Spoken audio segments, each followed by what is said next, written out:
પહેલા તો આ દુઃખદ ઘટના છે, એમના પરિવારને હું હૃદયપૂર્વકની સાંત્વના આપું છું.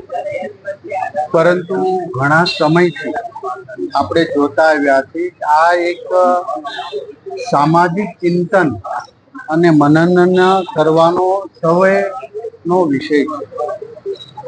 નાના નાના બાળકો યાની કે 10મું ધોરણ ભણતા, એટલે કે હજી તો એ સમજદારીમાં આવ્યા છે, ત્યારે પણ આવા ગ્રુપો બનાવી ચપ્પુ જેવા હુમલા કરીને મોતને ઘાટ ઉતારી દેવું, આ એક સમગ્ર સભ્ય સમાજ માટે એક રેડ સિગ્નલ.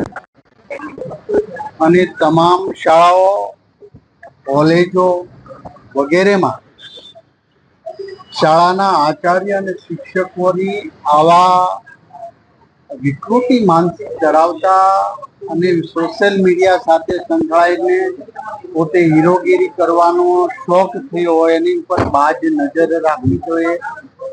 આ કેસની અંદર સંપૂર્ણપણે તપાસ માટે અમારા જિલ્લા શિક્ષણની ટીમ ત્યાં પહોંચવા આવી છે, અથવા તો પહોંચી ગઈ હશે. હું કેબિનેટમાંથી બહાર આવ્યો ત્યારે હમણાં જ હજી મારે એમના કોઈ વાલી સાથે કે શાળાના કોઈ સંચાલક કે આચાર્ય સાથે વાત થઈ નથી, પરંતુ મારી ઓફિસ પર જઈ પોલીસ, જે તે વિભાગના પોલીસ વડા સાથે, શાળાના સંચાલકો સાથે વાત કરી અને આમાં તટસ્થ તપાસ થાય. આ એક સ્ટડી થાય કે આવી વિકૃતતા બાળકોમાં કેમ આવી રહી છે. આ એક શિક્ષણની અંદર ભણતા નાના નાના ટાબરિયાઓ કહી શકાય કે બાળકો, એમાં મર્ડર સુધી પહોંચવું એ ખૂબ જ ગંભીર બાબત છે. શિક્ષણ માટે નહીં, પરંતુ સમગ્ર સમાજમાં એમાં બધા જ આવી ગયા.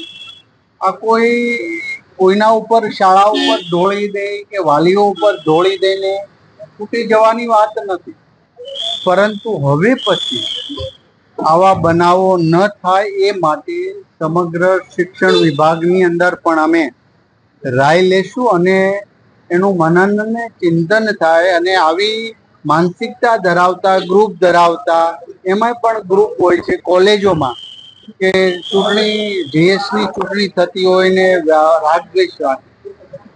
આ બાળકોને આપણે આધ્યાત્મિકતા સાથે શિક્ષણ પ્રાપ્ત થાય એવા હેતુ તો અમે બાળપણથી શરૂ કરી રહ્યા છીએ ને કર્યા છે, પરંતુ હજી આમાં ડીપમાં આની તપાસ થાય અને એ પરિવારને ન્યાય મળે એ બાબતે અમે ચોક્કસ પ્રકારે હમણાં મીટિંગ કરીશું.